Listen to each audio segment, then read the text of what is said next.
Hi, it's Marilyn Monroe back. And I was asked another question about another movie called Gentlemen Prefer Blondes.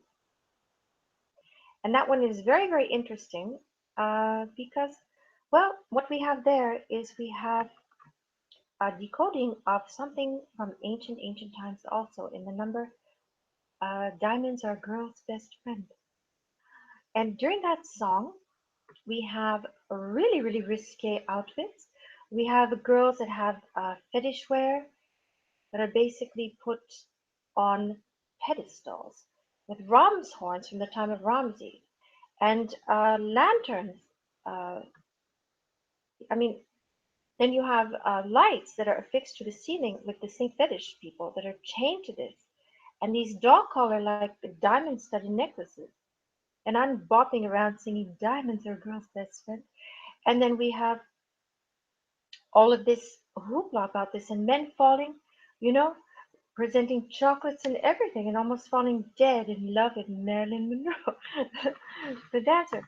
So basically, we have a decoding of something of high importance because you see what it means, and I mentioned this in one other hangout, is that this was a secret film clip to find actually in that movie, and you should rent the whole movie and watch it because it's brilliant in its symbolism. It meant that a long, long time ago, there was a woman that was Marilyn Monroe's previous life named Hathor, the goddess, who was married to Horace the Elder, who was really a reincarnation of Marilyn Monroe in James Dean's past lifetime. And for real. And so the reason for this is that back then they had initiation and they had a pedestal that was lit from within with a light bulb on it, which was Hathor's temple initiation. There's tablets of this in the secret area. I will reveal here the answer people may have been seeking from the other hangout on the Ariana Hudson Google Plus and the YouTube channel. So I said, look for this. And the answer is the reticular of time travel section of Starlight State Blog is where the Hathor information is. And this movie, Gentlemen Prefer Blondes, is where the symbolism is.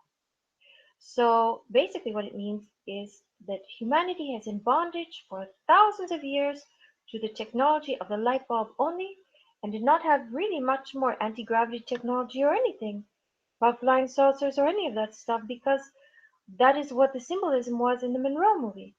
So innocent cherub dancing around like a little angel was in these films that were rich in symbolism that demonstrated, and no, I do not owe anyone karma for doing these movies. Stupid who suggested it. One person. Basically, what it meant was that it was for people to remember how they were in bondage. So it's all right to buy diamonds and to shop and enjoy everything. However, you have to have a light go up in your head that you are lit from within, like the pedestals were designed where the light bulb shone, and that you can have anything you want, just like what I said to the young people who approached me from the orphanages and the crippled people when I was nothing and I was just a child and one myself, and I believed in myself and I became lit from within. And in this lifetime, lit from within so much that I ascended and had a massive ascension and transmuted the body and came back down and remember and process the Marilyn Monroe entity consciousness that I'm working with right now, the past life. So all of that is really lighting past what the light bulb was and progress for myself and humanity who studied my work. So that is where the progress of the soul is, you see, and of the spirit incarnating. One life who had all these symbols to solve everything in the next one and to remember who I was, to remember what different people in humanity participated with, and to share it with people so they would have a chance to say, yes, I understand too. The light is turned on in me, and I understand that we can move forward. So later, Horus the Elder incarnated as Ramses II. And if you look at Ramses II statues lined up in front of the Ram statues, they look like James Dean. I'm not kidding. They look like James Dean. In fact, James Dean reincarnated way, way, way a long time ago. Very, very tall 40-foot statues. Some of them were the same face as James Dean.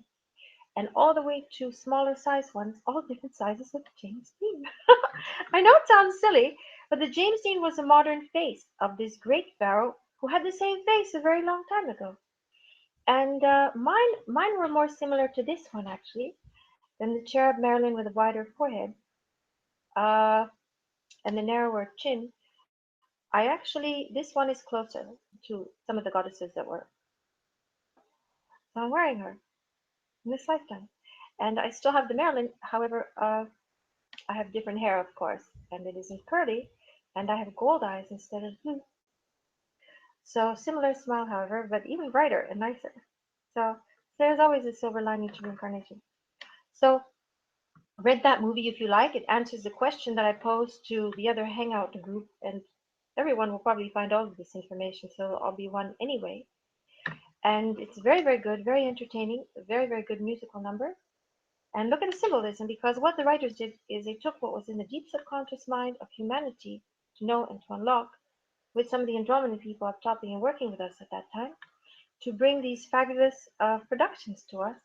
And I wanted you guys to know that about these movies on this Marilyn Monroe channel, because there's so very little that people really understand, have brought forth to the forefront of their mind about a deeper understanding of what they mean and what they're there for. So I thank you, and I think that's it. All right. Good night.